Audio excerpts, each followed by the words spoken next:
All right. Hi, grade eights. This is Mrs. Thiessen, and I'm going to be explaining your digital persuasive writing practice assignment. So, this week, your goal is to learn a bit more about persuasive writing and start putting that into practice. So, as you can see, I'm on your assignment right now.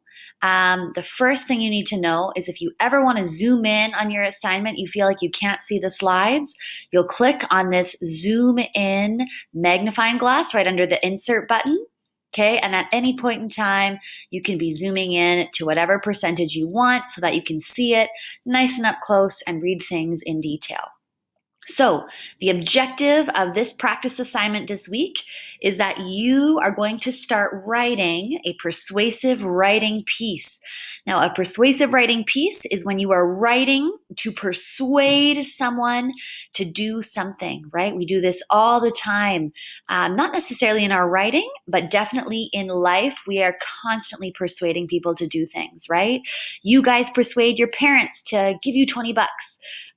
Or to stay up late, or to have an extra dessert, right? Or if you grow up to be a car salesman, your job is all about convincing people and persuading people to buy a car, right?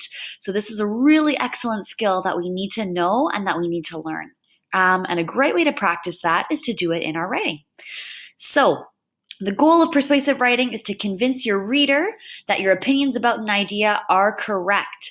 In this writing activity, you will need to argue in support of an idea or argue against an idea. So if you're supporting an idea, right, you're agreeing with it.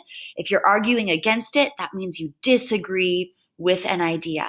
Okay, so on this front page are a couple things that your writing must include. You can go over that yourself. But the thing that we're going to be writing about is this topic right here. Students should be able to bring their cell phones to class. So you have to decide, do you agree with this statement or do you disagree with this statement? And depending on if you agree or disagree, that's what you're going to be writing about.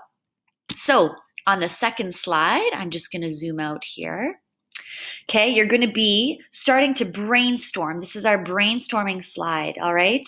So you're going to decide on this slide, are you for or are you against bringing cell phones to class? Should students be able to bring their cell phones to class? Even if you agree or disagree with this statement, you're going to start brainstorming, for both sides of this argument, right? Because good persuaders are able to defend their ideas, right? So we need to think about what could someone maybe challenge us on in our ideas. So if I was going to type on here arguments for, I would maybe put students should be able to bring their cell phones to class because they can access the internet, which helps them do research for various projects. Okay, that might be a statement or an argument I would use in my writing to help support the statement students should be able to bring their cell phones to class. So I'm going to come up with maybe 5 or 6 ideas that would support this statement. All right. Then down below, I'm going to start typing some arguments against this statement. All right.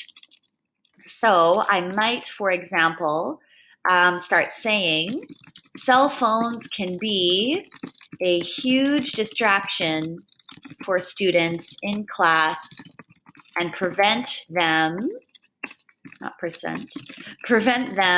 from focusing on their assignments. Okay, so I'm going to come up, same thing, with 5 or 6 points that I think disagree with our main statement up top here. Okay, then slide 3. This is where you officially are going to document which side of this argument you're going to fight on. Okay, do you agree students should be able to bring their cell phones to class, or do you disagree they should not be able to bring their cell phones to class? You're going to type which side you're going to argue right up here. Okay, then I'm going to zoom in a little bit. All right, so then when writing a persuasive paragraph, it is a good idea to think about what people who disagree with you might think. This can help you make a stronger case in your writing. So you're going to fill this out. My first argument is, so let's say I am disagreeing. I'm saying students should not be able to bring their cell phones to class. I might type in here that my first argument is that students get distracted when they have their cell phones in class. Okay? If someone disagreed with me, they might argue that, so this is where I need to defend my point, right? If I think students get distracted when they have their cell phones, someone might disagree with me and say, right, that students or cell phones help some students focus. Right? And lots of students focus by plugging in their headphones with their cell phone, listening to music, using various apps on their phones, right? Dictionary, the internet, etc., etc. Okay, Google Classroom is on people's phones. All those types of apps could be super helpful. So someone who might disagree with my main point, as students get distracted when they have their cell phones in class, they could argue this point, right? And I, as the writer, need to be able to defend this if someone would challenge me on it. So you're going to come up with 3 different arguments, and you're going to think of some points that people might disagree with you on so that you can make sure in your writing that you address those disagreements people could have with you. So that's what you're doing on this sheet. All right. Slide number 4. This whole slide is going over the format of persuasive writing, okay? So the acronym that we're going to use to help us organize our paragraphs is this P acronym, PEE. I know, wild. So the P stands for point, a statement that supports your argument. And then the 2 E's stand for evidence and explain. Okay, so evidence, you're supporting your point with evidence, examples, and quotes. So this is where you need to do some research, right? Evidence isn't your opinion. Evidence is something concrete that people have researched and looked up, and that we can usually find on the internet on a trusted website or a trusted source, right? And then your explanation, this is where you get to give your opinion and you get to use and talk about that evidence to explain why you think this is important, and to really prove your point, okay? So below, if we take a look, right, it kind of walks us through the organization of what our persuasive writing piece is going to look like.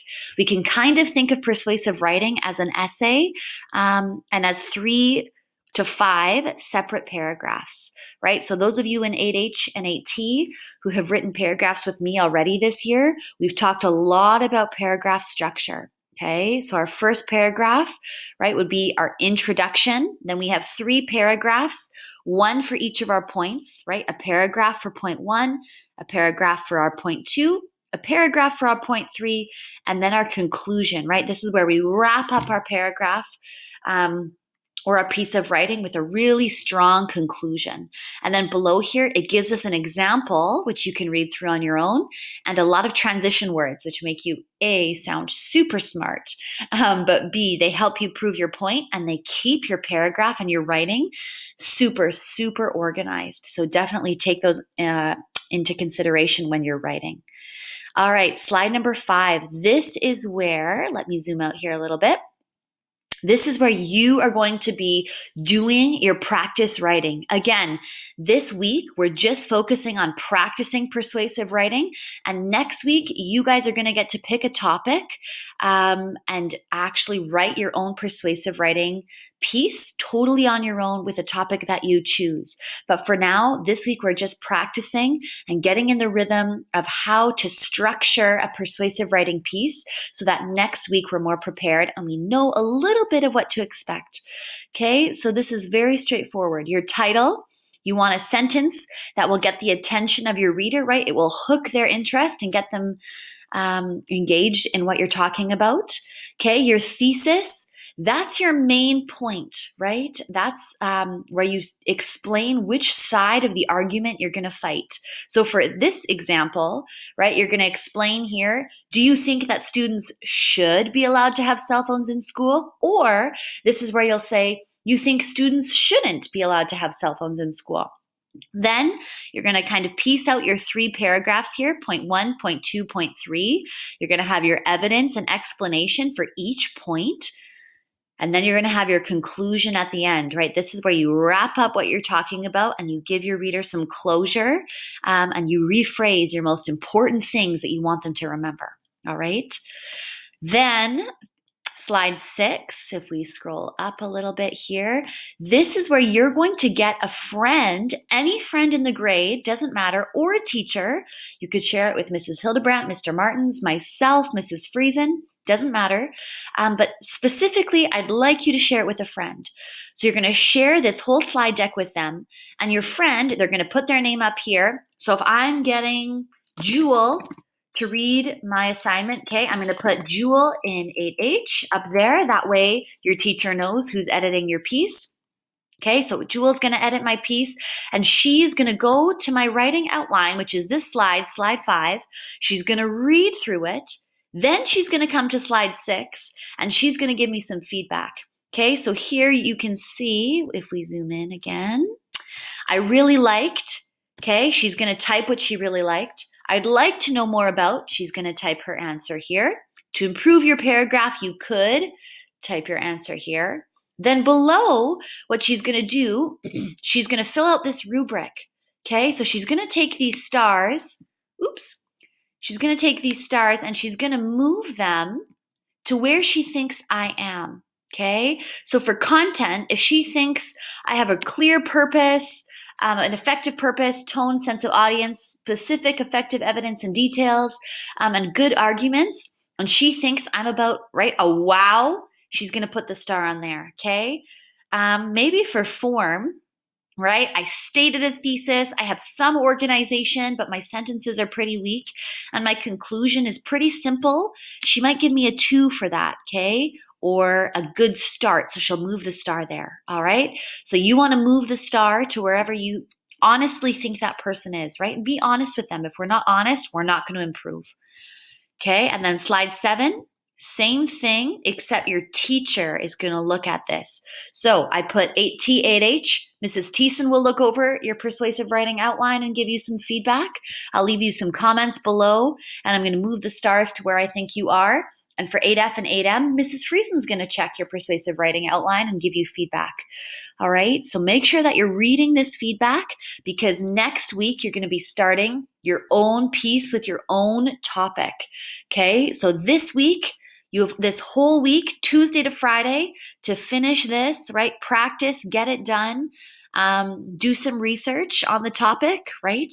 Fill it out, do your best work, get feedback so that next week you're prepared and ready to go for the actual persuasive writing final project. If you have any questions, don't hesitate to email me, Mrs. Thiessen, or you can talk to Mrs. Friesen about this as well. All right, thanks guys, good luck. I'm excited to read your writing.